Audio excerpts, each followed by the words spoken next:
Girl, you'll be a woman soon. I love you so much, can't count all the ways I died for you, girl, and all they can say is he's not your kind.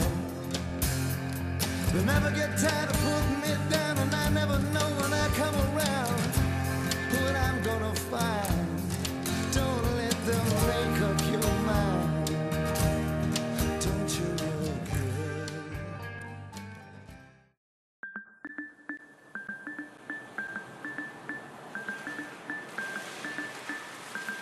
Rozana Gjergji, Albania. Tingëllon çuditshëm për të gjithë ata që nuk e ndjekin sportin e shahut. Përfaqëson Shqipërinë në të gjitha garat ndërkombëtare.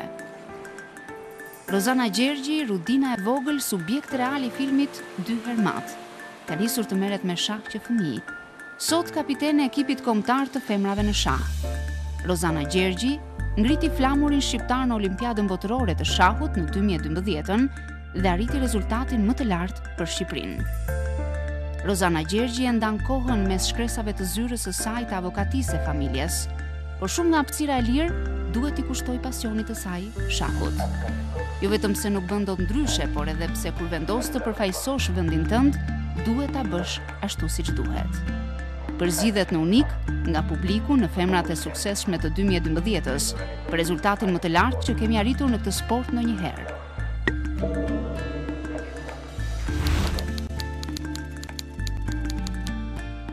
Kam më shumë se 30 vjetë që merrem me shah. Kjo më bën të dukem shekullore, por do të thoya që unë kam qenë shumë e vogël kur fillova hapat e mia të shahut, nisa që moshën 5 vjeç. Ka qenë një kontakti jo fort i rastësishëm në fakt, se i mat e donte shumë shahun, familja ime e donte shumë shahun, edhe ime motra më e madhe kishte nisur që të merreshem, të luante pak shah në për kampionate shkollash, në për gara fëmijësh, dhe në momentin që u identifikua talenti im, i cili erdhi rastësisht në fakt, duke e ndihmuar ti me motor në një lëvizje gjatë ndeshjes që bënte kundra një moshatare të vet, i mat konstatoi që po prit se pas kam gabuar, më duket se që nga ky talenti. Më mori dhe u angazhua 100% me mua, duke bërë stërvitje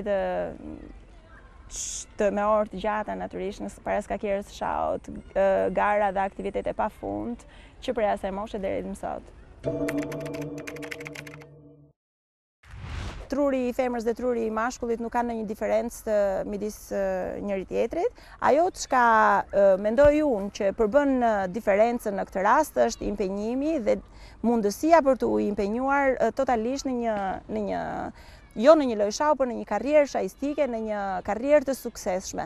Për të marrë me shah duhet të heqësh dorë nga shumë gjëra, për shembull familja, ku femra është shumë më shumë e pranishme se sa një burr i cili nuk duhet të shqetësohet për temperaturën e fëmijës ose nuk duhet të shqetësohet për shkollën e fëmijëve, mund të largohet edhe me muaj të tërë nga familja, ndërkohë që nëna do t'i mungonte. Kjo është arsyeja pse femrat janë pak më të predispozuara për të qenë të suksesshme në këtë fushë sesa meshkujt, të cilët u lejohet sakrifica më e madhe në familje.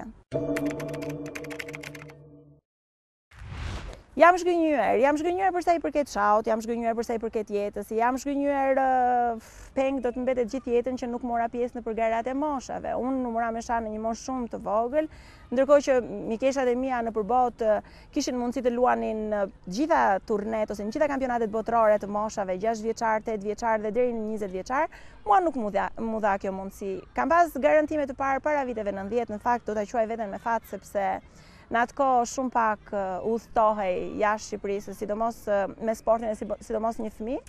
Më pas erdhi Olimpiada Botërore për të rritura dhe që mbas asaj dite dhe deri më sot gjithmonë kam luajtur me të rriturat. Do të kisha dashur dhe do më vi gjithmonë keq që nuk munda të provohem në gara me kundërshtaret moshës time. E mbaj mend si tani një moment që kur do shkoja për herë të parë jashtë shtetit, në një mbledhje të cilën unë nuk do ta harroj kurrë, nga ato mbledhjet e partisë që bëheshin një herë një kohë, dikush doli dhe tha, si do të çoni Rozanën? Tha, Rozana është familje deklasuar. Dola jashtë dhe gjëja e parë që bëra, pyeta ti mati, thash që që jam familje deklasuar. Çfarë është kjo?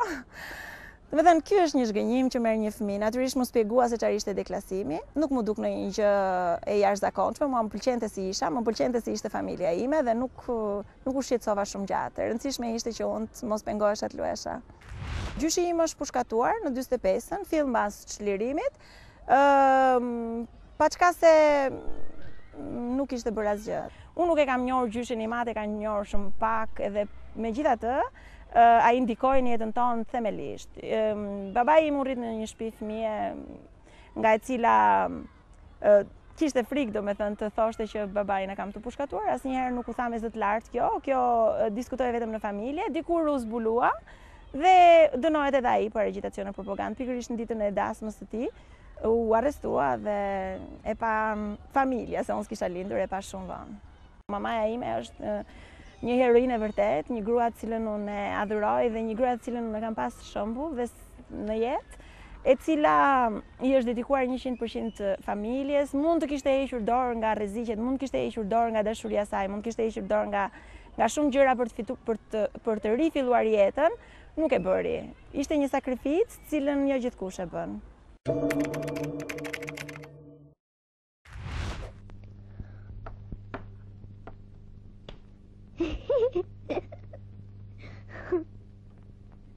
Kam qenë një fëmijë i prirur për të aktruar, edhe për këtë arsye nuk e kam parë si një gjë që do të kisha dashur ta bëja. Mbaj mend që u bë simultanea kur u zhvillua simultanea me Fatos Muçën, i cili në film është simultanea me Ilo Pincin.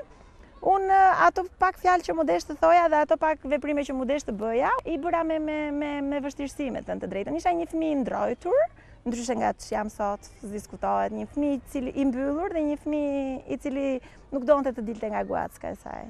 Unë nuk gjej fjalë për ta falendëruar regjisorin e atij filmi. Ai është një film shumë interesant, me thënë të drejtën, dhe unë e shoh vetë shumë shpesh aty, sa herë që shoh sekuenca, është tamam ajo Rozana, pavarësisht se nuk është luajtur prej meje, po nga një aktore. Unë shikoj ngjashmëri me të. Jo 100%, por shoh ngjashmëri shumë interesante. Për shembull ajo dhe akullore dhe çokoladë, ose puna kam pas tifoza pafund të cilët pavarësisht se në shtëpinë time ndonjëherë mungonte edhe buka, kur isha nëpër gara unë i kisha çokoladat stiv. Mat. Shumë e bukur.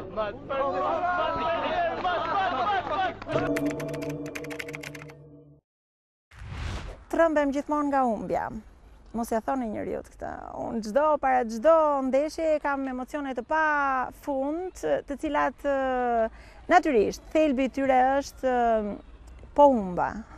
Nuk dua të humbas, nuk më pëlqen fare të humbas. Nuk jam një humbse e mirë, por për ditë tentoj të mësoj të humbas. Të gjitha ndeshjet e shahut për mua kanë të njëjtën rëndësi. Një nga ato më të bukura, të cilat unë do ta mbaj mend gjatë në mendjen time, është kundra kampiones botës, ish kampiones botës Nona Gaprindashvili, e cila ishte një frymëzim për mua gjatë gjithë karrierës time shahistike. Unë isha ende një fëmijë kur luajta kundra saj, ndërkohë që gjatë gjithë jetës time kisha ndërruar ta njihja së paku ose ta shihja së paku ndonjëherë. Loja ishte shumë interesante, mbahet mend akoma njerëz si një lojë e bukur, dhe si ai fëmia që kundërshtoi Gaprindashvilin fuqishëm. Jam shpallur një herë, domethënë në 10 sportistë më të mirë, dhe jam shpallur me vite të tëra në 10 sportistët e klubit Partizani. Jam shpallur 5 herë kampione. Unë e besoj fort këtë, dhe për këtë arsye një nga trashëgimtarët e mia do të jetë edhe trashëgimtare e shahut shqiptar.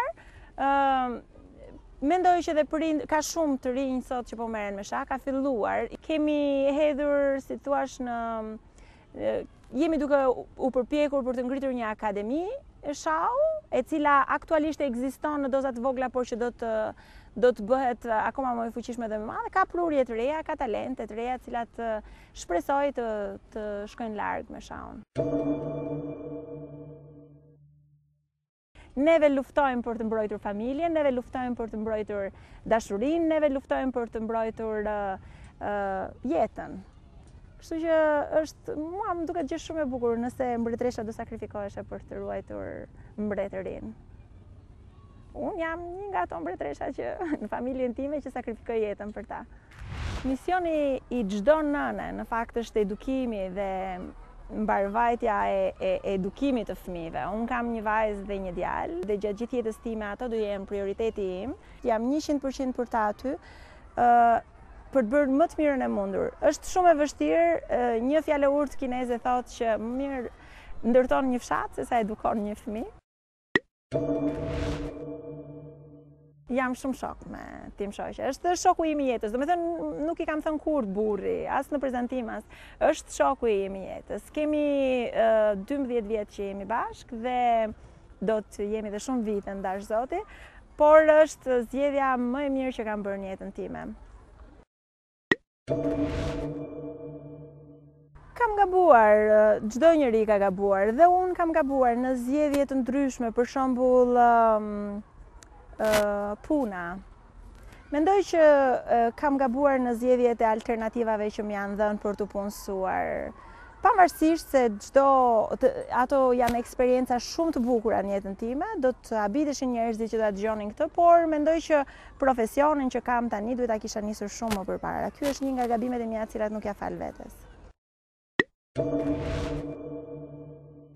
Çau është më ka mësuar të jem luftarake, më ka mësuar të jem e vendosur në atë që dua, më ka mësuar të rrezikoj, më ka mësuar të sakrifikoj, më ka mësuar t'ja dal mban, më ka mësuar ta dua fitoren, ta dua arritjet, t'i dua arritjet dhe ecjen profesionale. Gjitha këto nuk është se më kanë ndihmuar vetëm në shan natyrisht, por dhe në jetë.